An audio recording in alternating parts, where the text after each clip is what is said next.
മാസം മുമ്പ് തന്നെയുള്ള ഒരു തീരുമാനത്തിന്റെ ഫലമായിട്ട് മഹാദേവന്റെ മുമ്പില് ഒന്ന് തൊഴാൻ ആഗ്രഹിച്ചിട്ട് നമ്മൾ പോകുമ്പോൾ ഇറങ്ങി തൊഴാനുള്ള സമയം നമുക്ക് കിട്ടിയിട്ടില്ല എന്നുള്ളത്. അപ്പൊ മഹാദേവൻ അനുഗ്രഹിച്ചു 8 ദിവസം ഇരുന്നോ തൊഴുതോ ശ്രീമദ് ഭാഗവതം പറഞ്ഞു. അപ്പൊ മഹാദേവ ക്ഷേത്രത്തിലൊക്കെ ശ്രീമദ് ഭാഗവത മഹാത്മ്യം പറയാനും ശ്രീമദ് ഭാഗവത പാരായണം പറയുക പറഞ്ഞാൽ ഏറ്റവും വലിയ വൈഷ്ണവ ഭക്തനാണ് അവരെ മഹാദേവൻ.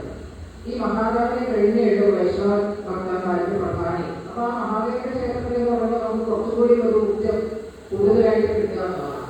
എത്ര ആളുണ്ട് എന്നുള്ളതല്ല, ആരില്ല എന്നുണ്ടെങ്കിലും ആ കസേര നോക്കി അവരൊരു സ്ഥാനം കൽപ്പിച്ചാണ് മഹാദേവനുണ്ട്.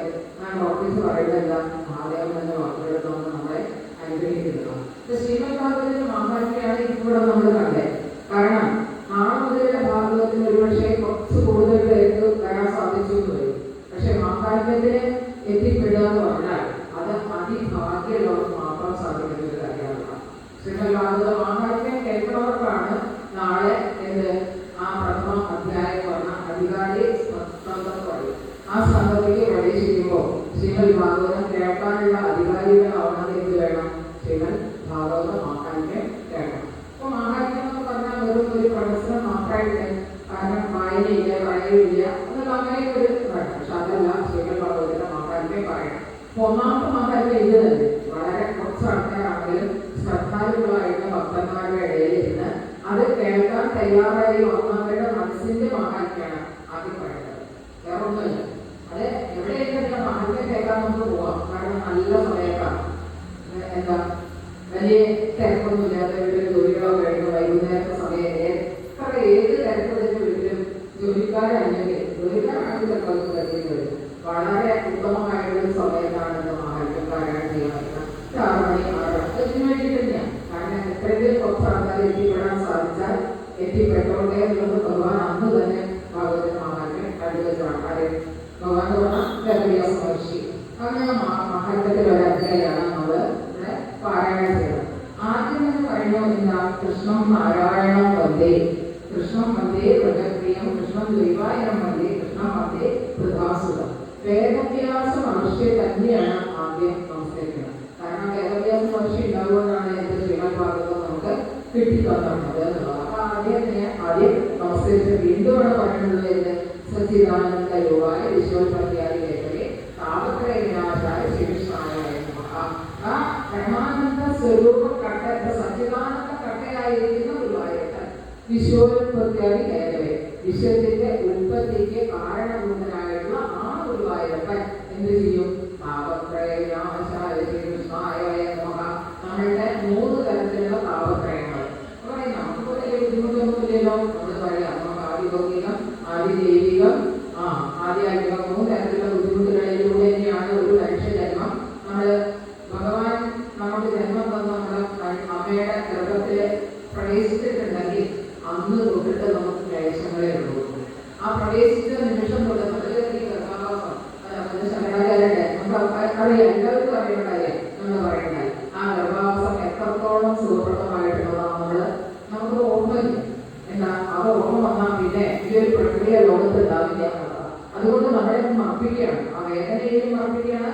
ഗർഭത്തെ ശിശു അനുഭവിച്ച വേദനയും അമ്മ അനുഭവിച്ചു, രണ്ടാമത് വേദന നിലവാണ്. അന്ന് തൊട്ട് നമ്മുടെ മനുഷ്യനായിട്ടുള്ള ഓരോ ജീവൻ ദുഃഖം അനുഭവിച്ചു വരുന്നുണ്ട്. ഈ ദുഃഖങ്ങൾക്കൊക്കെ പ്രതിഫലമായിട്ട് അല്ലെങ്കിൽ പ്രചോദനമായിട്ടാണ് നമ്മുടെ ശ്രീമദ് ഭാഗവതം. കാരണം ഇത് കേൾക്കുമ്പോൾ എന്താണ് നമ്മൾ അതൊന്നും ഓർക്കുകയില്ല. നമ്മുടെ പ്രതിഫലത്തിലൂടെ അങ്ങനെയുള്ള യാതൊരു ദുഃഖങ്ങളും പോയില്ല.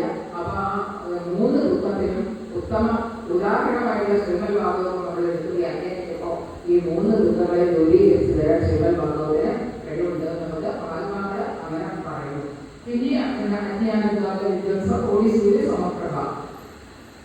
ഒരു സൂര്യൻ ഉദിച്ചാൽ തന്നെ നമുക്ക് ആ വെയില് നമുക്ക് സഹിക്കാൻ പറ്റേണ്ടതാണ്. അങ്ങനെ അജ്ഞാനദ്വാര വിധ്വംസ, അജ്ഞാനമാകുന്ന അന്ധകാരത്തില് പെട്ടുടരുന്ന മനുഷ്യജീവന് സൂര്യകോടി സമപ്രഭ. ഒരു സൂര്യൻ ഉദിച്ചാൽ തന്നെ എത്രത്തോളം പ്രഭയുണ്ട്, അത്രയും മഹാത്മ്യം അല്ലെങ്കിൽ അത്രയും ചൈതന്യമാണ് നമുക്ക് ശ്രീമദ് ഭാഗവതം കേട്ടായിരിക്കുന്നവർക്കും പറയുന്നവർക്കും കിട്ടുന്നത് എന്നുള്ളതാണ്.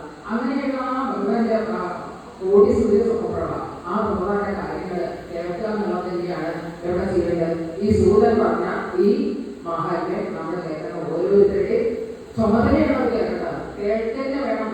അവിടെ കേട്ടോന്നൊന്നുമല്ല പറയാം, കേൾക്കണം. കർമ്മരസായം ഏതുവരെ? കർമ്മത്തിന് നമ്മുടെ ചെവിക്ക് മതി വരുമ്പോളം എന്നുള്ളതാണ്. രസായനം എന്ന് പറഞ്ഞാൽ എന്താ? രസായനം എന്ന് പറഞ്ഞാൽ ആൾക്കാർ കേട്ടിട്ടാണെങ്കിലും രസായനം. അപ്പോൾ കുടിക്കുമ്പോഴാകുമ്പോൾ മാത്രം ഒരു എരിവും ഒരു പുളിപ്പും, അതായത് ആദ്യമായിട്ട് ഉപയോഗിച്ച് തുടങ്ങുമ്പോൾ നമുക്ക് കയ്പ് തോന്നാം, എരിവ് തോന്നാം, തണുപ്പ് തോന്നാം. മധുരം വരുന്നത് എന്താ?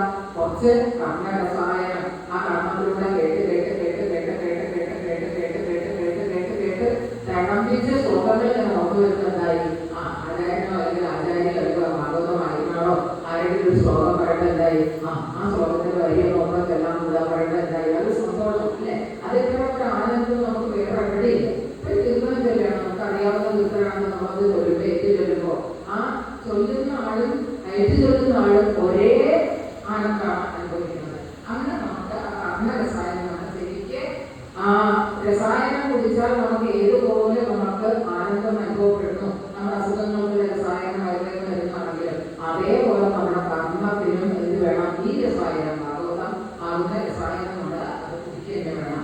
അതിനായി എന്തായി? ഭക്തിജ്ഞാനികളാകത്തു. അപ്പോഴാണ് നമുക്ക് ഭക്തി എല്ലാവർക്കും ഉണ്ട്. പക്ഷെ ഈ ഭക്തി ഉറപ്പിക്കുമ്പോഴാണ് ജ്ഞാനം നമുക്ക് വരുന്നത്. ആ ജ്ഞാനം വന്നു കഴിഞ്ഞാൽ എല്ലാവരോടും ഒരു മതി, ഒരു വിടുതല്. എന്താ പൊതുവെ അവിടെ അതില്ല, ഇവിടെ അതല്ല, അവിടെ ഓടണം, അവിടെ ഓടണം ഒക്കെ നമുക്കൊരു സമനില വരും. നമുക്ക് ചെയ്യേണ്ടത് നമ്മൾ ചെയ്യുക. അത് എവിടെ ഇരുന്നാലും നമുക്ക് കിട്ടും. നമ്മുടെ വീടിന്റെ അടുത്തുള്ള മതങ്ങളാണെങ്കിൽ നമ്മൾ ഓടിപ്പോവുക.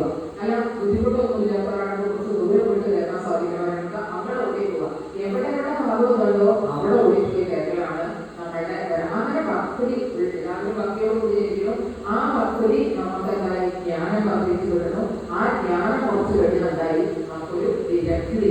വിരക്തി എന്ന് പറഞ്ഞാൽ ജീവിതത്തിൽ നിന്നുള്ള വിളിച്ചോട്ടല്ല.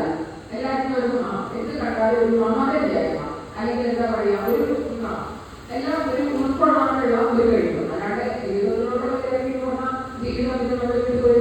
പറഞ്ഞാൽ ജീവിതത്തിൽ ജീവിക്കാം അതല്ല. എല്ലാത്തിനോടും ഒരു എന്താ പറയാ, അമിതമായിട്ട് ഒന്നിനോടും ഒരു താല്പര്യം ഇല്ലായ്മ, അതേ ഉള്ളൂ. അല്ലാണ്ട് എന്റെ അടുത്ത് ഒരാൾ വന്നിട്ട് എനിക്ക് ഒരു ദേഷ്യം, എന്റെ